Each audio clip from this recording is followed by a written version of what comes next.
I'm Ziad Morsy. I'm a visiting lecturer at the Alexandria Center for Maritime Archaeology in Alexandria University.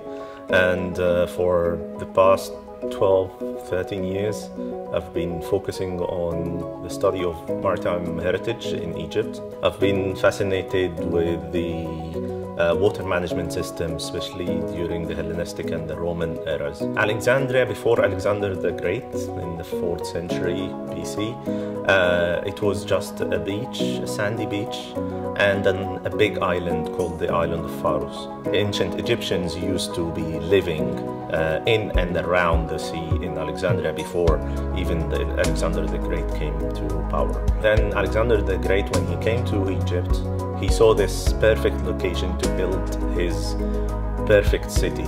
And this is exactly what he has been doing in different parts of the world. Very strategic places that have access to both the water, the Mediterranean, and fresh water, and can be easily defended from the sea and the land. After commissioning the work of building Alexandria, he decided to connect the mainland to the island of Pharos. Ptolemy I took over the kingdom of Egypt, and he continued building the Alexandria as Alexander the Great envisioned it. There was the issue of connecting water, fresh water, to Alexandria.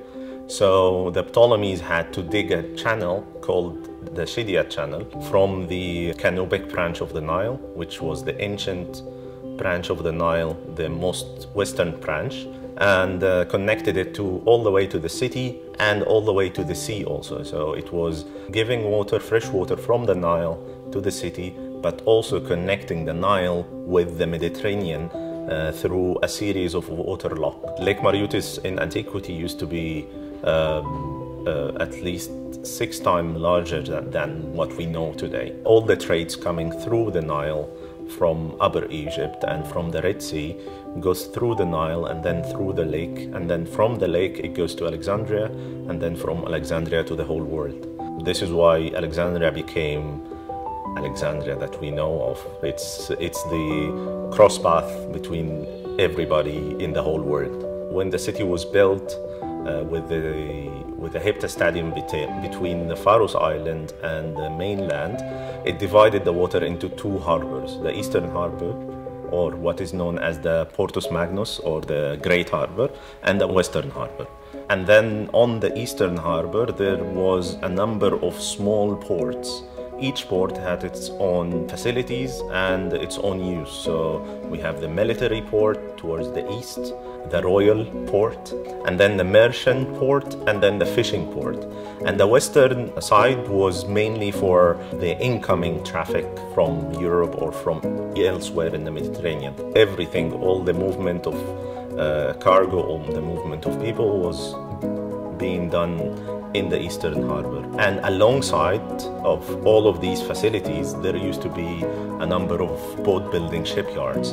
Until today, sadly, we don't have any archaeological evidence of these boat yards or shipyards, but we have a lot of evidence from the literature and from the textual evidence that there was a large number of different shipyards in Alexandria. The city grew to its biggest extension during the Romans. That means more population, and that means more need for water. So they had to build or dig more cisterns to accommodate the amount of people that are living in the city. What happened during the medieval times, and especially after switching the capital of Egypt from Alexandria to Al-Fustat, Alexandria became a less known city. So the city started to shrink a little bit. So all these years, all these centuries, there were different numbers of cisterns that were built either during the Ptolemies, during the Romans, during the different medieval periods, Byzantine, Islamic, and modern. So they are still there. They are underground everywhere in Alexandria, but we only know about them when we have a subsidence in the terrain, in the roads in Alexandria. And this is the case in all of the cisterns that are recorded now. The architects here in Alexandria, especially in downtown Alexandria, they used the cisterns as the basement Especially during the First World War, it was used as a bomb shelter. And also all these cisterns, the majority, they are out of use. We have now the water company in Wabur al-Maya, and we have the biggest cistern that we have. It's in Comet Dikka, which is high up on the big hill. But actually under Comet Dikka, there is a number of cisterns that are out of use.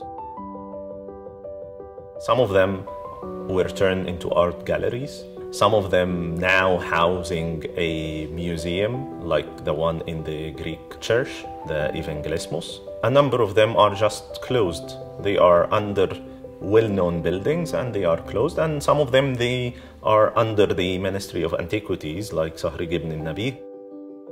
It's a very dynamic region. And this is why we have so many layers of Alexandria. We have so many Alexandrias on top of each other.